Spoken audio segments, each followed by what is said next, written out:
सूर्यक्षेत्र foundation अभिनव प्रयास जलवायु परिवर्तन समग्र मानव समाज में बड़ चैलेंज रूपे उभा होईछि, जहाकु नै एक जातीय आलोचना चक्र केन्दुझर टाउन हॉल रे आयोजित होईछि।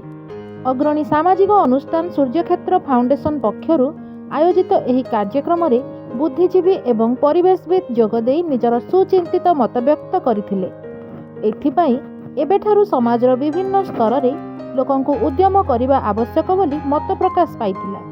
आयोजक संस्था तरफरु एथिपाई विगत दिन में 3 लाख वृक्षरोपण करा जायतिबा बेले आसंता 3 वर्ष मध्य 10 लाख बट ताल एवं फलंती वृक्षरोपण करा जिबार कार्यक्रम थिबा सूचना दिया जायछि। एथिसह पानीय जलर संरक्षण एवं प्लास्टिक रो व्यवहार न करबा दिगरे लोकंकु सचेतन करबा दिगरे एही संस्था कार्य करुथिबा कहिसंती संस्थार आयोजक।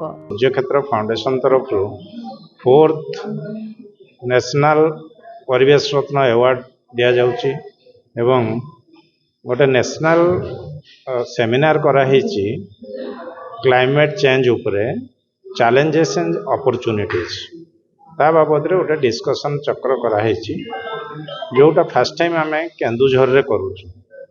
यही कार्यक्रम आम विभिन्न जगार करूँ, प्रथम थर पर जेहेतु यहाँ आम जन्ममाटी कर्ममाटी से आम चिंता कलु जे केन्दुझर रे परिवेश रो जत्न नेबापी एवारनेस नितांत आवश्यक रही। यही परिप्रेक्षी रे एठाकार डीएफओ महोदय आछंती जी आम सहित ओतप्रोत भाव में जड़ित हो विभिन्न समय रे ये कार्यक्रम को आग को बढ़ाती। तेणु आम आशा करुचु जेहेतु यहाँ आम निज जगह निज एरिया आम ऑलरेडी विगत दिन में 3 लाख गछ सूर्यक्षेत्र फाउंडेशन तरफ लगे सारीचु विभिन्न जगार एवं आमर भविष्यतर प्लान होची आसंता 3 वर्ष भितर केमिति 10 गछ 10 लाख फ्रूट बियरिंग एवं बर गछ लगा जाई पारि।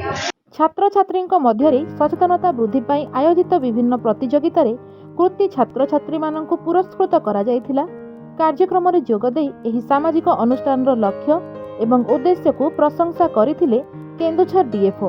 तो काम गोटे आड़े चलथिबो किंतु ता संगे संगे लोक माने सचेतन होबा कथा कि परिवेश या क्लाइमेट चेंज संगे संगे जोटा पैरेलली होउची ताकू मिटिगेट करिया पई सर्वसाधारण लोकंकर कोन दायित्व, पॉलिसी मेकर्स माने कोन दायित्व, स्वच्छासेवी संस्था मानकर कौन दायित्व या विषय जन सचेतनता आनिबा मो मतरे ए सेमिनार जोगु जो भी विशेषज्ञ आछंती कॉमन सिटीजन आछंती मीडिया बंधु माने आछंती तांको द्वारा जो मतामत दिया हबो जो चर्चा हबो सेथिरे जो आउटपुटटा बाहरिबो ता द्वारा निश्चित लोक माने सचेतन हेबे।